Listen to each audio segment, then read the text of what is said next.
O novo Homem-Aranha está sendo detonado. A nova animação da Marvel, seu amigão da vizinhança, Homem-Aranha, chegou e, bom, digamos que não foi bem recebida. Ela muda personagens clássicos, ignora elementos fundamentais do Aranha e ainda força uma modernização desnecessária.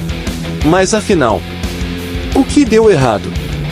Bom, senta aí, porque hoje a gente vai desmontar essa bagunça.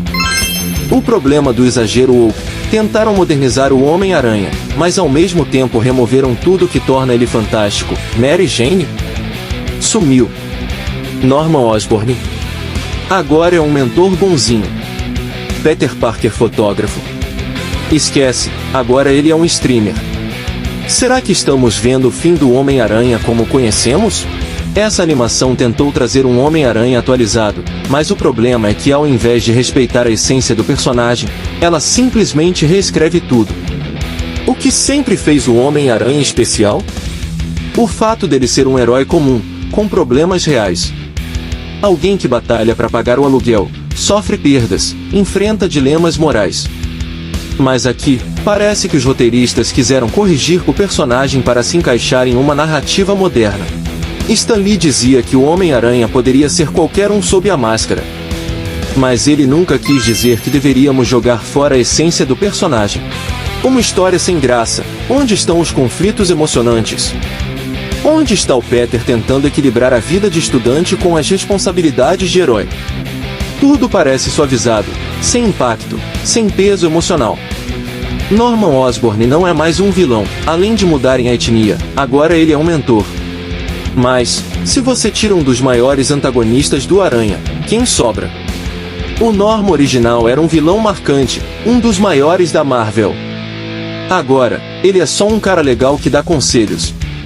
A série simplesmente apaga o arco de um dos melhores vilões do universo do Aranha. A tentativa de ser moderno saiu pela culatra. A ideia de atualizar personagens não é ruim. Mas tem um jeito certo de fazer isso. Homem-Aranha no Aranhaverso trouxe um novo Peter Parker e um novo herói, o Miles Morales. E ficou incrível. A diferença? Foi feito com respeito ao material original. Nessa nova animação, parece que a preocupação maior foi ser inclusiva e moderna a qualquer custo, em vez de contar uma boa história. E o resultado? Uma série morna, sem impacto, que não honra o legado do Homem-Aranha.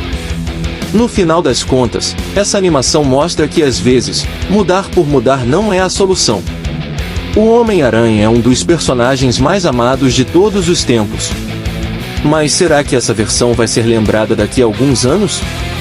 Ou será só mais uma tentativa esquecível da Marvel? E vocês? O que acharam dessa nova animação? Comentem aí embaixo e me diz, essa versão do Aranha te convenceu? Ou foi um erro total? Se curtiu esse vídeo, já mete o dedo no like e se inscreve no canal. Ativa o sininho para não perder os próximos vídeos. Até a próxima!